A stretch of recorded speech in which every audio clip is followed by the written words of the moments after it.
कहाँ रह गई थी? कितनी देर हो गई है, कुछ होश है तुझे?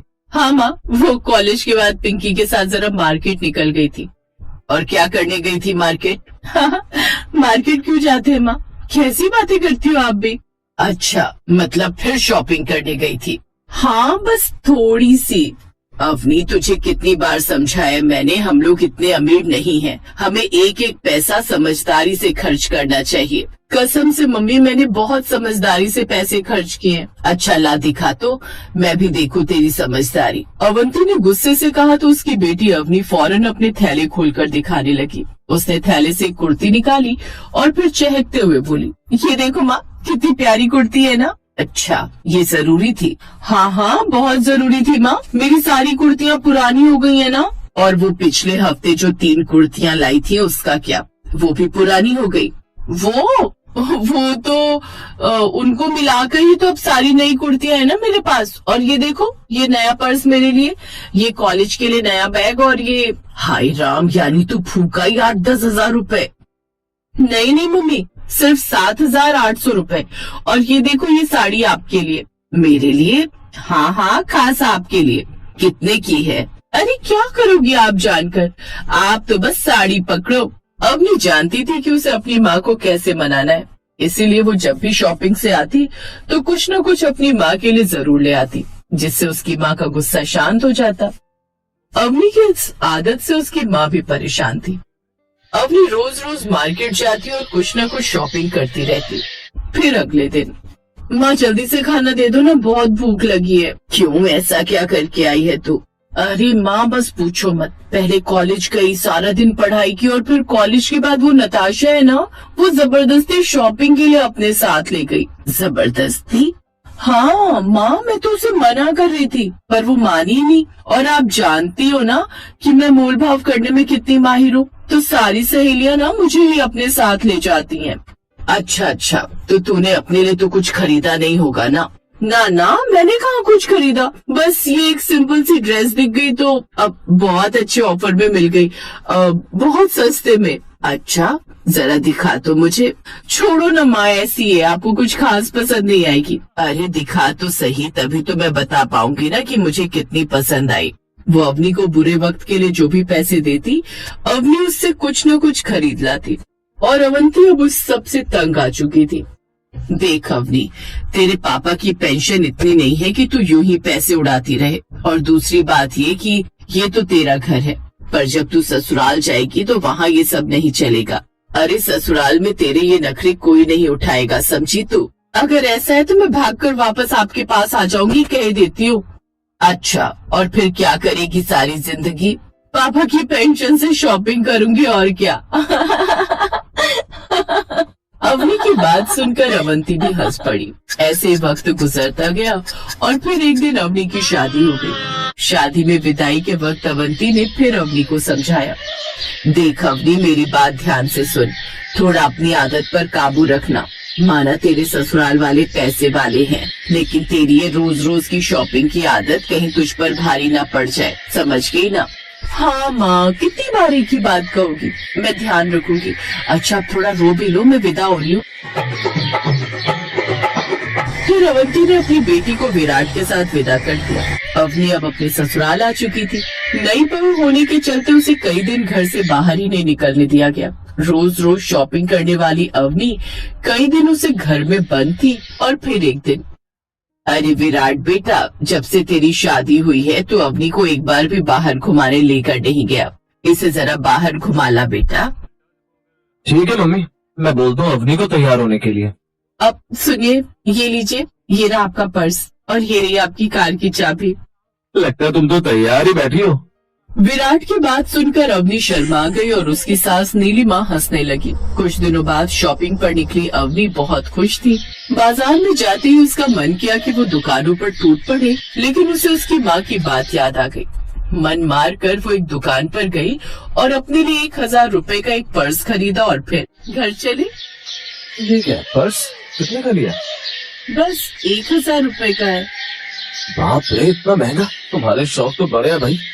अपने पापा की पेंशन से 2-2 हजार के पर्स खरीदने वाली अवनी ने अपने पति के पैसों से पहली बार 1,000 का पर्स खरीदा था, जिससे उसका पति चिढ़ गया था और उसने विराट को न तो कोई जवाब दिया और न ही उससे कोई बहस की। फिर शाम को अवनी, ये क्या ले आई बेटा?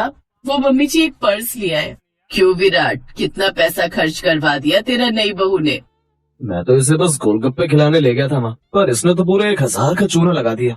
चूना नहीं लगाया मम्मी जी, बस एक पर्स ही तो लेकर आई हूँ। और ये देखिए मम्मी जी, आपके लिए कितनी प्यारी साड़ी भी तो लाई हूँ। नहीं नहीं, मुझे किसी साड़ी की जरूरत नहीं है, शादी में ले तो ली थी कितनी सारी। अब तुम जाकर इसे वापस कराओ, वैसे ही बहुत खर्चा हो गया मेरे बेटे का। अवनी समझ गई थी कि आगे की राह उसके लिए मुश्किल होने वाली है। एक तो उसका दाव उसकी सास पर नहीं चला, ऊपर से उसकी सास और पति ने पहले ही दिन उसकी शॉपिंग पर सवाल उठा दिए थे। वक्त बीतता गया और एक दिन जब अवनी विराट के साथ घर लौटी तो विराट गुस्से से भरनाया हुआ था। माँ, आज के बाद मैं इसे लेकर कभी मार्केट नहीं जाऊंगा। अरे बाप रे, कितना खर्चा करवाती है, जब देखो ये लो वो लो, हद है यार। पर मैंने तो घर का ही सारा सामान लिया था जी। अच्छा, ये सैंडल ये घर का सामान है, और ये मेकअप किट ये तुम्हारे अलावा कौन यूज करने वाला है, जरा बताओ मुझे। बस करो अवनी, इतना खर्च करोगी तो आगे चलकर घर कैसे चलाओगी तुम? पर मम्मी जी, अगर मुझे सैंडल चाहिए तो मैं अपने पति को ही बोलूंगी ना। अवनी का जवाब सुनकर विराट और नीलिमा गुस्से से लाल हो गए। इधर अवनी का पारा भी चढ़ा हुआ था। भयंकर बहस के बाद विराट ने गुस्से में अवनी को एक जोरदार चाटा रसीद कर दिया। थप्पड़ लगते ही अवनी अगले ही पल अपने कमरे में गई और अपना सामान सूटकेस में पैक करके वहाँ से निकल गई। न तो विराट ने उसे रोका और न ही उसकी सास नीलिमा ने। अवनी सीधा अपने मायके पहुँच गई और फिर, अरे अवनी, क्या हुआ तुझे? तू रो क्यों रही और तू अकेली? अब दामाद जी नहीं आए?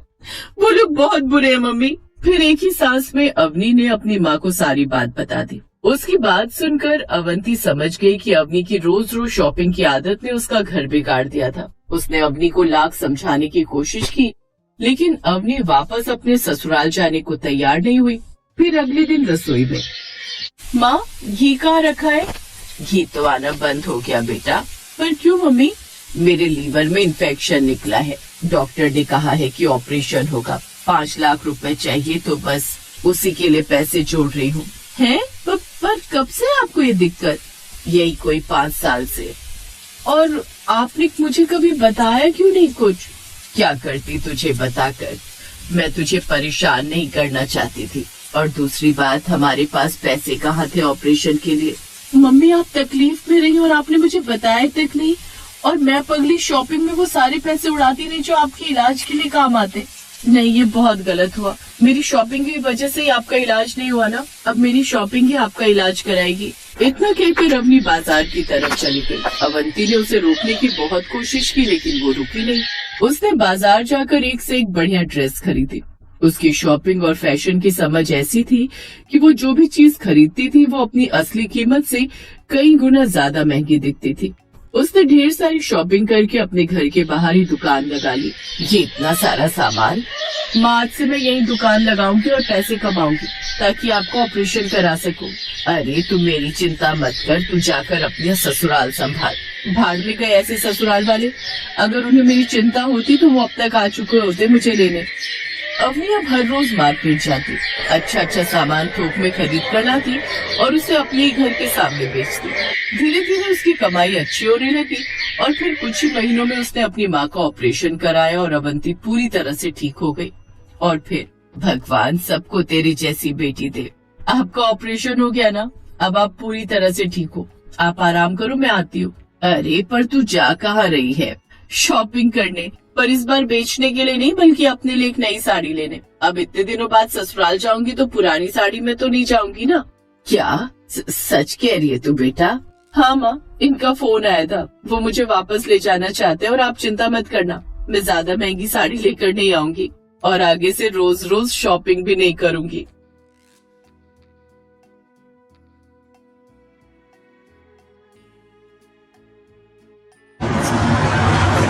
सरिता विहार में रमोला यादव की एक बड़ी कोठी थी। वो एक फेमस समाज सेविका थी। उसके पति सरकारी नौकरी से बड़े पद पर से रिटायर्ड थे।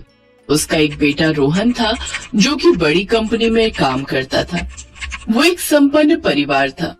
एक रोज पंडित एक मिडिल क्लास लड़की सौम्या का रिश्ता रमोला के अमीर बेटे रौनक के लिए लेकर आते हैं, जिसे देख रमोला कहती है, लड़की तो फोटो में अच्छी दिख रही है, बाकी हम मिलकर बताएंगे। रमोला अपने बेटे और पति के साथ सौम्या को देखने उसके घर पहुंची। सौम्या दिखने में खूबसूरत थी, इसलिए उन्हें देखते ही पसंद आ गई। सौम्या को भी रोहन पसंद आ गया। सौम्या का परिवार भी इतने बड़े परिवार से रिश्ता जोड़कर बहुत खुश थे। अरे रेखा, बहुत बड़ा अमीर परिवार मिला है अपनी सौम्या को। हमारी बेटी राज करेगी वहाँ राज। अरे फिर तो वहाँ नौकर चाकर होंगे, हमारी बेटी को कोई काम नहीं करना पड़ेगा। सच में रानी बनकर रहेगी वहाँ। हाय, फिर तो मेरा हनीमून ट्रिप फॉरेन का होगा, वहाँ बड़ा मजा आएगा। मैं तो स्विट्जरलैंड जाऊंगी। सौम्या तो अभी से स्विट्जरलैंड के सपने देखने लगी। वो बहुत खुश थी। कुछ दिनों बाद रोहन और सौम्या की शादी हो जाती है। अगले दिन सौम्या सुबह उठती है तो नहाने के लिए बाथरूम में जाती है, लेकिन 2 मिनट में ही बाहर आकर अपने पति से पूछती है, सुनिए जी, बाथरूम में टूथपेस्ट नहीं और ना ही साबुन। ओ अच्छा, तुम्हें नहाने जाना है? रुको, मैं अभी लाता हूँ। रौनक अंदर जाता है, अलमारी में रखी नीम की टहनी और साबुन की जगह चिकना पत्थर ले आता है। ये क्या है जी? अरे तुमने तो अभी मांगा था साबुन और टूथपेस्ट। इसको करने से हमारे दांत और बॉडी दोनों साफ रहते हैं। हमारे पूर्वज तो यही इस्तेमाल करते थे, हम सब भी यही करते हैं, तुम भी करो। सौम्या चुपचाप वो लेकर बाथरूम में चली जाती है, फिर तैयार होकर रसोई में जाती है, लेकिन वो ये देखकर हैरान थी कि वहाँ एक भी नौकर नहीं होता। कमाल है, इतना अमीर घर लेकिन नौकर एक भी नहीं है। तभी उसकी सास वहाँ आती है। बहू, छत पर लकड़ियाँ रखी हैं, वो ले आओ और इस चूल्हे पर रोटी बना लो। माँ जी, चूल्हे पर? हाँ, इससे गैस की बचत होगी ना। देख बहू, ये जो तू कोठी देख रही है ना, ये मैंने ऐसे ही नहीं बनाई। इसी तरह थोड़े थोड़े पैसे बचाए हैं, तब जाकर ये कोठी बन पाई है। अच्छा सुन, ये ले 4 आलू, इन्हें बना दे साथ में, सबके लिए 2-2 रोटी भी लगा दे। माँ जी, 4 आलू? हाँ, हम 4 ही तो हैं, 1-1 आलू की सब्जी सबके लिए काफी है। दरअसल यादव परिवार जितना अमीर था उतना ही कंजूस भी था। रमोला ने कंजूसी कर कर के सबको अपनी तरह घर में कंजूस बना डाला था, और इन सब का खामियाजा बेचारी नई बहू सौम्या को भुगतना पड़ रहा था। उसकी समझ में कुछ नहीं आ रहा था कि ये हो क्या रहा है। फिर सौम्या सबके लिए 2-2 रोटी के साथ थोड़ी सी आलू की सब्जी बनाती है। फिर नाश्ता करके सौम्या पगफेरे की रस्म के लिए रौनक के साथ अपने घर जाने के लिए तैयार होती है। सौम्या जल्दी आओ। जी बस आई, लगता है ये गाड़ी में मेरा वेट कर रहे हैं। लेकिन सौम्या जब बाहर गई तो रौनक ऑटो में उसका इंतजार कर रहा होता है। ऑटो? लेकिन गाड़ी कहाँ है जी? गाड़ी? हमारे पास कोई गाड़ी नहीं है। माँ और पापा कहते हैं कि ये सब फिजूल खर्ची है। तुम्हें तो कहीं भी जाना हो तो हम बस या ट्रेन से ही जाते हैं। वो तो आज तुम पहली बार अपने मायके जा रही हो, इसलिए माँ ने ऑटो करने को कहा है, और साथ ही ये भी कहा है कि इसके बाद से बस में जाया करो, पैसे बचेंगे। हे राम। सौम्या ऑटो में बैठ जाती है, लेकिन उसको अपने अमीर परिवार की एक कंजूसी बड़ी खटकती है। लेकिन वो उस वक्त चुपचाप रौनक के साथ अपने मायके चली जाती है। कुछ दिन बाद, रौनक, वैसे हम अपने हनीमून के लिए कहाँ जा रहे हैं? कोई जरूरत नहीं है ये सब फालतू की चोचलेबाजी करने की। जाने दो ना रमोला, बच्चों का मन है तो। वो रौनक की बुआ है ना, कमला बुआ, अरे सीता बाजार वाली मेरी बहन, उनके यहाँ भेज दो। फ्री में इनका हनीमून हो जाएगा और होटल और खाने के पैसे बचेंगे वो अलग। हे भगवान, मैंने क्या सोचा था, हनीमून के लिए स्विट्जरलैंड जाऊंगी, लेकिन ये सीता बाजार लेकर जाएंगे। मम्मी, कहाँ फंस गई मैं, पैसे वाले लेकिन कंजूस ससुराल वालों के बीच। अगले दिन रौनक और सौम्या सुबह कमला बुआ के घर निकल जाते हैं। फिर 2 दिन रहकर वो वापस लौट आते हैं, लेकिन वहाँ भी सौम्या को काम ही करना पड़ता है। ऐसे ही कुछ दिन बीत जाते हैं। रत्ना काकी उनके घर आती है। काफी देर बैठने के बाद जब रमोला उसे चाय के लिए नहीं पूछती, तो फिर काकी उससे कहती है, अरे रमोला, बड़ा मन कर रहा है चाय पीने का, जरा बहू को कहकर 1 कप चाय तो बनवा दे। चाय? अच्छा अच्छा, हाँ, अभी बोलती हूँ। सौम्या बहू, एक कप चाय तो बना दे काकी के लिए। जी माँ जी, बस अभी लाई। लेकिन सौम्या देखती है कि घर में दूध तो है ही नहीं। वो अपनी सास को बुलाती है। माँ जी, जरा इधर आइए। माँ जी, घर में दूध खत्म हो गया है, बस ये आधा सा गिलास बचा है। खत्म हो गया है? परसों ही तो लाई थी। खैर, दिखा इधर। रमोला उस आधे गिलास दूध में 1 लीटर पानी डालती है और कहती है, ले, अब तो बन गया ना 1 लीटर दूध, अब आराम से चाय बना। अपने ससुराल वालों की कंजूसी से सौम्या पूरी तरह परेशान हो चुकी थी। उसकी सास 2 से ज्यादा रोटी बनाने ही नहीं देती, साथ ही सारा काम सौम्या से लेती, जिससे उसके शरीर में कमजोरी आना शुरू हो गई और एक दिन वो चक्कर खाकर बेहोश हो गई। उसे जल्दी से अस्पताल ले जाया गया। देखिए, इनके शरीर में ठीक से खान पान न मिलने की वजह से काफी कमजोरी आ गई है। अगर ऐसा ही रहा तो इनकी जान को भी खतरा हो सकता है, इसलिए इनके खाने पीने पर पूरा ध्यान दिया जाए। सौम्या को खून चढ़ाया जाता है, साथ ही उसे कुछ दवाइयाँ भी दी जाती हैं, जिससे वो अब ठीक हो जाती है। लेकिन अपनी बेटी की ऐसी हालत देख उसके माता पिता कहते हैं, बस अब मैं और अपनी बच्ची को उस कंजूस ससुराल में मरने के लिए नहीं छोड़ सकता। क्या क्या सोचकर हमने अपनी बेटी की शादी करवाई थी कि बड़े घर में जाएगी तो खुश रहेगी, लेकिन यहाँ तो उसको खाने तक को ठीक से नहीं मिल रहा। चल बेटी, हम गरीब सही, लेकिन कम से कम जिंदगी तो ढंग से जीना जानते हैं। हाँ पापा, अब मैं इस घर में ऐसे नहीं रह सकती जहाँ भूख मार कर जीना पड़े। ठीक होकर सौम्या अपने माता पिता के घर चली जाती है, लेकिन अब रौनक को और उसके माता पिता को अपनी गलती का एहसास होता है और कुछ दिन बाद वो तीनों सौम्या को लेने उसके मायके पहुंच जाते हैं। माफ करना बहू, जो हमने तुझे इतनी तकलीफ दी। पहले हम गरीब थे तो सब लोग हमारा मजाक उड़ाते थे, फिर पैसा कमाकर बचाने की आदत धीरे धीरे कब कंजूसी में बदल गई पता ही नहीं चला, और फिर मेरे साथ रहते ये आदत मेरे परिवार को भी लग गई। लेकिन अब हमें अपनी गलती का एहसास है, तुम हमें माफ कर दो और हमारे साथ घर चलो। हाँ सौम्या, अब से वही होगा जैसा तुम चाहोगी। अब से उस घर में कोई कंजूसी नहीं करेगा। अब चलो हमारे साथ। हाँ सौम्या, अब हमें माफ कर दो और चलो, अब घर चलो, वो भी ऑटो में नहीं बल्कि अपनी कार में। उन सब की बातें सुनकर सौम्या की आंखों में आंसू आ जाते हैं और वो कार का नाम सुनकर बहुत खुश होती है। वो उनके साथ चलने के लिए तैयार हो जाती है।